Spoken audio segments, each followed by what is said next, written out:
أعوذ بالله من الله الرحمن الرحيم. يا أيها الذين آمنوا كتب عليكم الصيام كما كتب على الذين من قبلكم لعلكم تتقون أياما معدودات فمن كان منكم مريضا أو على سفر فعدة من أيام أخرى وعلى الذين يطيقونه فدية طعام مسكين فمن تطوع خيرا فهو خير له وأن تصوموا خير لكم إن كنتم تعلمون. جی، یہ اللہ کے احکام ہیں کہ اے ایمان والو، روزے آپ پہ فرض کیے گئے جیسے روزے فرض کیے گئے تھے اگلوں پر،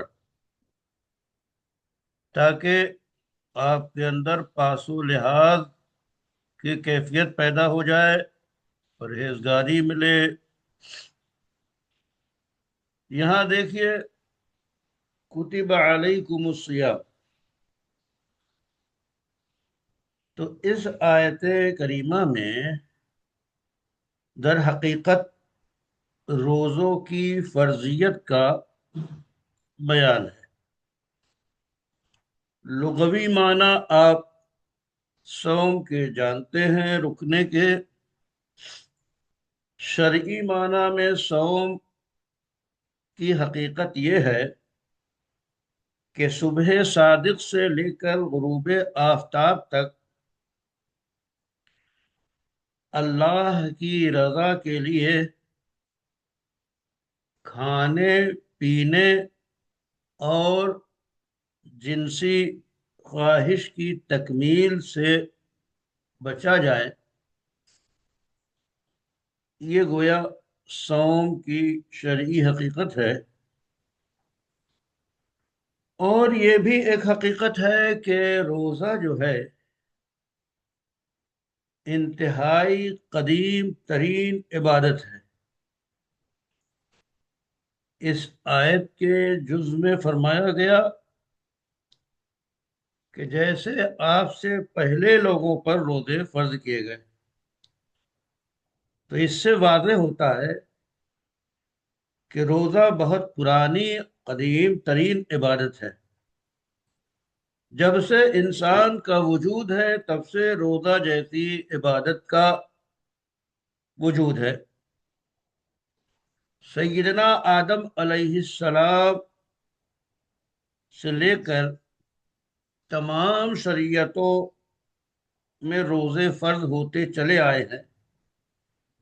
یہ الگ بات ہے کہ گزشتہ امتوں کے روزوں کے دن، تعداد، احکام ہم سے مختلف ہوتے تھے۔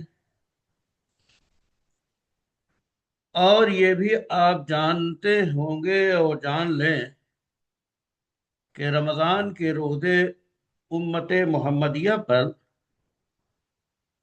10 شعبان 2 ہجری میں فرض کیے گئے۔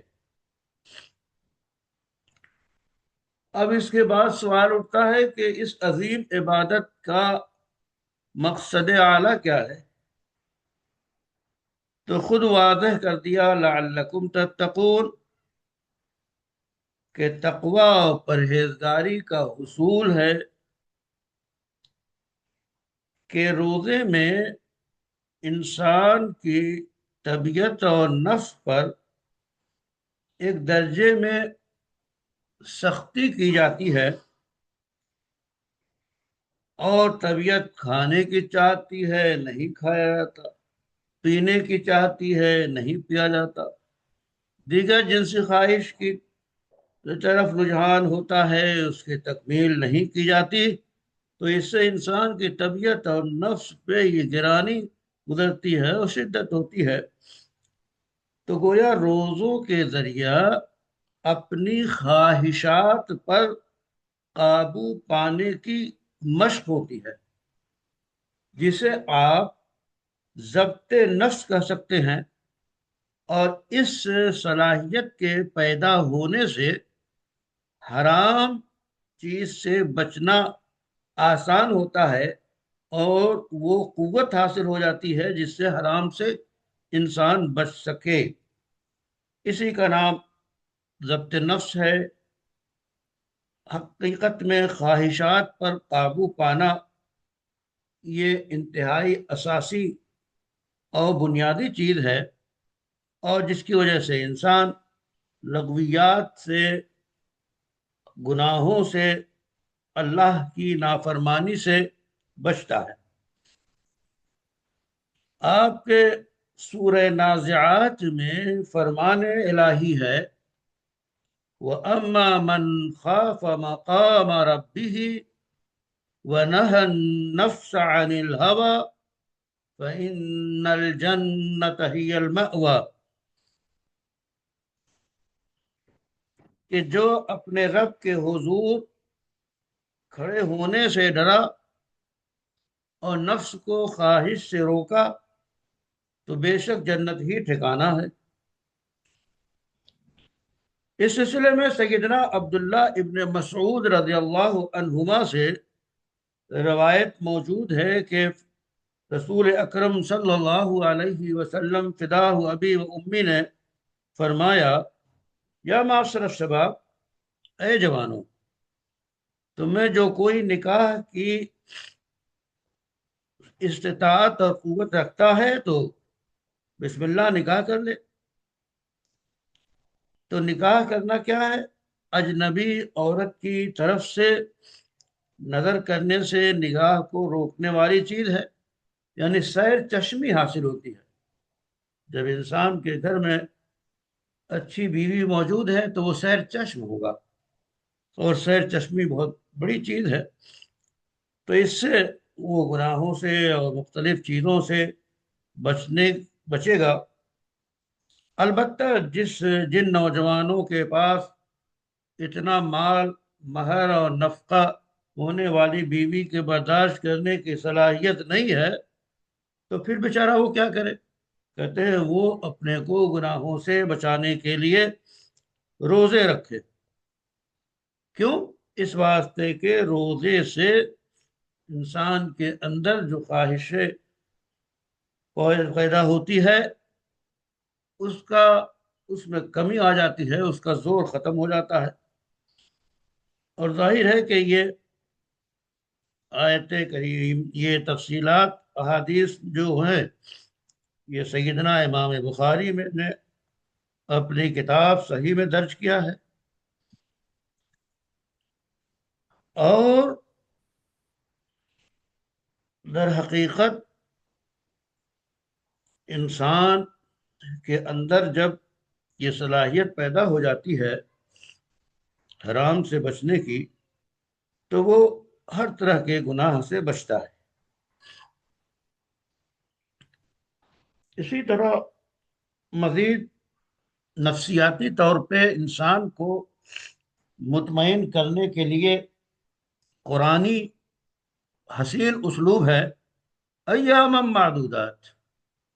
کچھ پتہ بھی ہے یہ جو روزے فرض کیے گئے ہیں یہ بہت لمبی مدت کے لیے، بس گنے چنے دن کے لیے، وہ چند دنوں کی بات ہے. یہ روزے ایسا نہیں ہے کہ پوری عمر کے لیے، سال کے لیے اور بڑی طویل مدت کے لیے روزے، نہ ایام معدودات، بس چند دن کے ہیں. تو اس سے انسان کے اندر گویا ایک طرح کی آسانی اور اللہ کے احکام کا آسان ہونے کی طرف رجحان بڑھتا ہے کہ چلو روزے ہیں تو کوئی ایسی مشکل عبادت نہیں ہے، چند دنوں کی بات ہے. اس کے ساتھ ساتھ پھر مزید انسان کے احوال کے مطابق روزے کے احکام میں تبدیلیاں کی گئی، اور روزے کے احکام مخصوص احوال کے بھی بیان کیے گئے. جیسے فرمایا گیا فمن کان منکم مریضا او علی سفر، کہ دو باتیں ہیں. اگر کسی شخص کی طبیعت خراب ہو جائے یا کوئی شخص سفر میں چلا جائے، سفر شروع کر دے شرعی سفر، تو ان دونوں کو روزہ نہ رکھنے کی اجازت ہے۔ البتہ بعد میں جتنے روزے رمضان کے چھوٹ گئے ہیں ان کی قضا کر لے، فعدۃ من ایام اخر۔ اور ایک تیسری بات یہاں بتائی گئی کہ جو لوگ اس کی طاقت نہ رکھتے ہوں وہ بدلے میں دیں ایک مسکین کا کھانا۔ جو اپنی طرف سے نیکی زیادہ کرے تو وہ اس کے لیے بہتر ہے، اور روزہ رکھنا تمہارے لیے زیادہ بھلا ہے اگر تم جانو۔ تو دیکھیے یہاں کئی احکام دیے گئے۔ ایک تو گنتی کے چند دن ہیں، یعنی 29 دن کے روزے ہوتے ہیں یا 30 دن کے۔ اس کے بعد دوسری بات بتائی گئی کہ بیمار ہے تو اس کو قضا کر سکتا ہے، مسافر ہے تو اس کو قضا کر سکتا ہے۔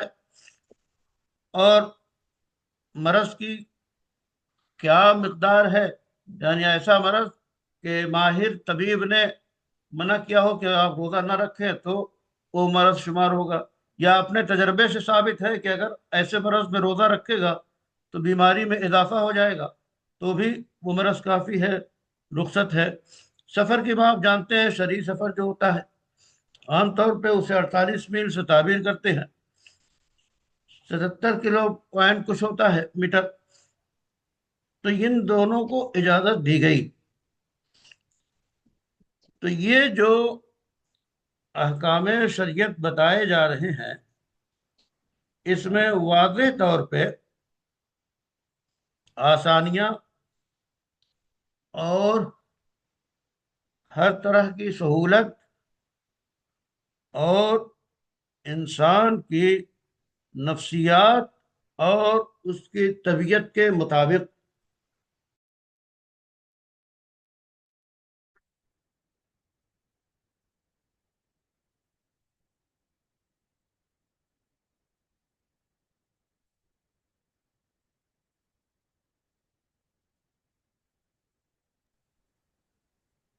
جی آواز پہنچ رہی ہے؟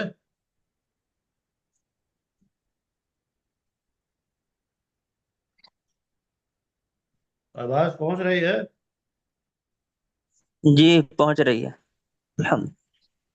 تو مریض کو رخصت ہے، مسافر کو رخصت ہے، اور مرض کی جو کیفیت بتائی گئی ہے، جو تعریف کی گئی ہے، اس کے بعد پھر یہ مسئلہ ہے کہ روزے کے رخصت کے بہت سارے مسئلے بیان کیے گئے ہیں۔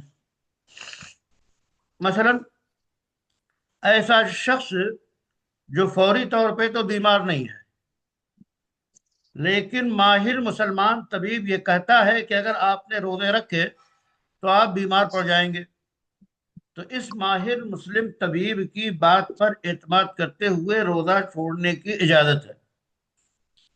اسی طرح دودھ پلانے والی یا حاملہ خاتون کو یہ ہو کہ اگر روزہ رکھے گی تو خود اسے یا اس کے پلنے والے بچے کو نقصان پہنچے گا، تو اسے بھی روزہ نہ رکھنے کی اجازت ہے۔ اسی طرح جو مسافر طلوع فجر سے پہلے سفر شروع کرے تو اس کو روزہ چھوڑنے کی اجازت ہے، لیکن جس نے طلوع فجر کے بعد سفر شروع کیا تو اس دن کا روزہ رکھنا اس کے لیے ضروری ہے، اسے ترک نہ کرے۔ پھر ایک بات جو بیان کی گئی، فدیۃ طعام مسکین، یہ مسکین کے فدیے کا ہے۔ تو عام طور پہ جو مفسرین اور فقہا نے اس سے مراد لیا ہے، وہ اصطلاح میں ایک لفظ فقہا کیا کہلاتا ہے، شیخ فانی، یعنی ایسا مسن اور ایسا بزرگ شخص جو روز بروز بڑھاپا بڑھتا جا رہا ہے، قوت گھٹتی جا رہی ہے، اور توانائی کے لوٹنے کی کوئی امید نہیں ہے، نہ پوپل منہ میں دانتوں کے جمنے کی امید ہے، نہ سیاہ، نہ جو ہے سفید بالوں کے سیاہ ہونے کی امید ہے، اور وہ تو بس قبر کی طرف جو ہے پیر لٹکائے بیٹھا ہے محاورے میں، اور کسی کو نہیں معلوم کہ اگلی ساعت میں اس کی زندگی ہے یا نہیں۔ تو عام طور پہ بزرگوں اور بوڑھوں کے لیے یہ کہتے ہیں کہ ارے بھائی ہمارا کیا، ہم تو قبر میں پاؤں لٹکائے بیٹھے ہیں، یعنی یہ مدت پوری ہوتی جا رہی ہے زندگی کی۔ تو ایسے شخص جو آئندہ اس کی قوت صلاحیت واپس ہونے کی، لیت الشباب یعود کا کوئی مسئلہ نہیں ہے، تو ایسا شخص کیا کرے گا؟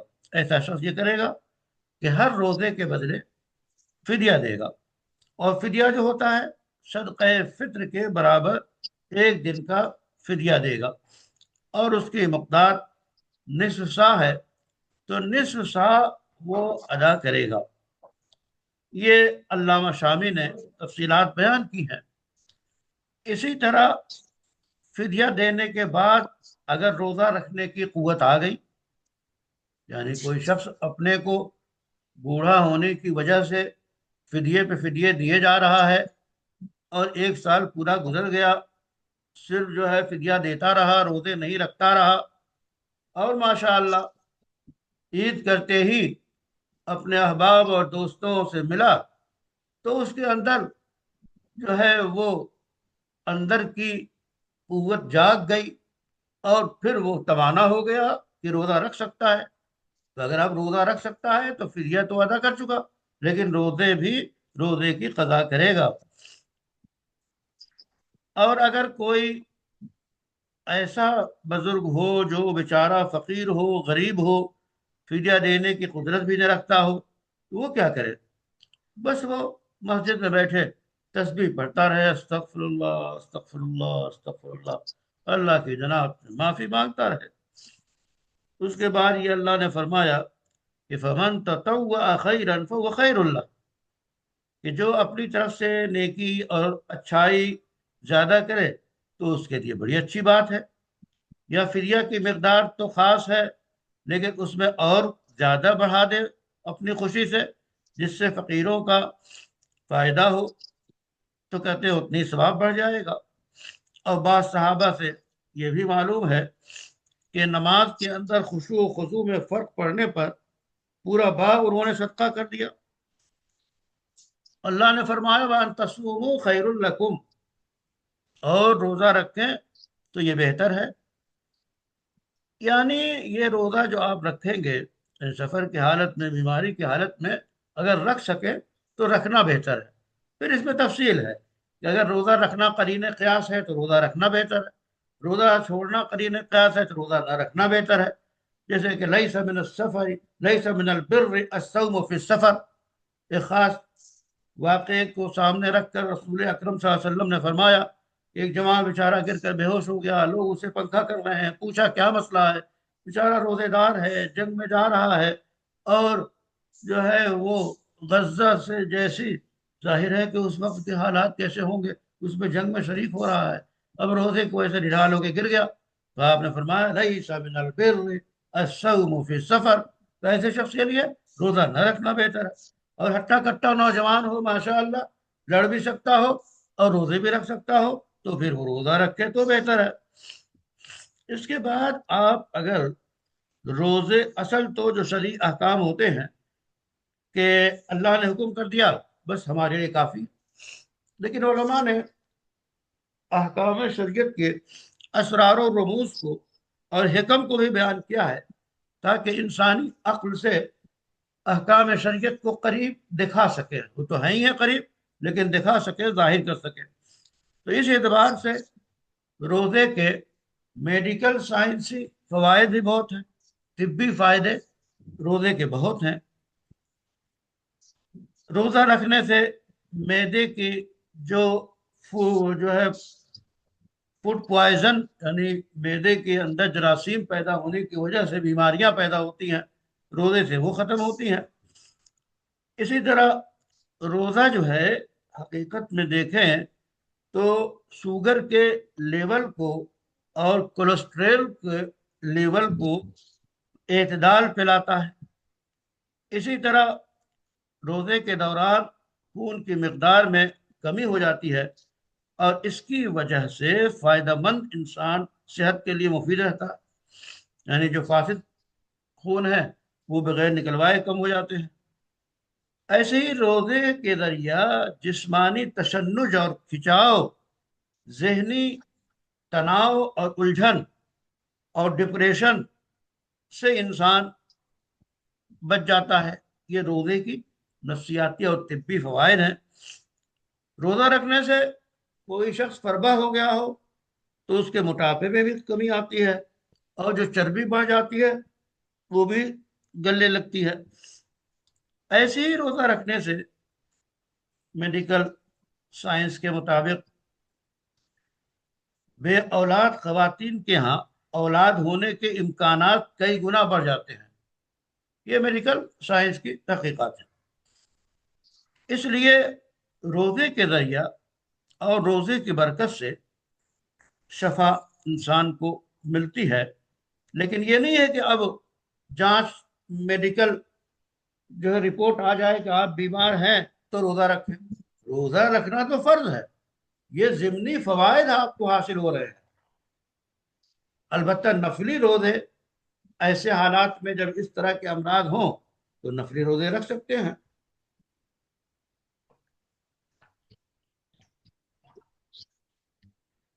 جیسا کہ رسول اللہ صلی اللہ علیہ وسلم نے جوانوں کو تلقین فرمایا، تو نفلی روزوں کا وہ مسئلہ ہے۔ تو روزے کے سلسلے میں اور بھی گفتگو ملا جیون علیہ الرحمہ کی تفصیلات کے مطابق کی جائیں گی۔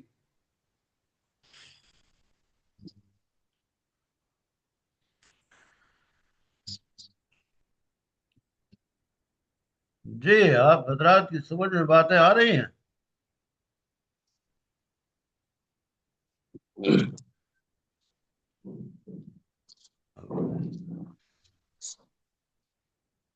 کوئی سوال؟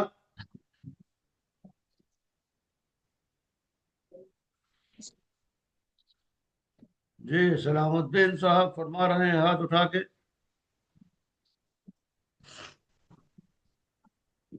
جی جی حضرت وہ مسٹیک سے ہو گیا، وہ ہاتھ چلا گیا، ڈاؤن کر دیں۔ اگر ایسے ہی آج کی دنیا میں میزائل کا ٹائگر مسٹک سے دب جائے تو کیا ہوگا؟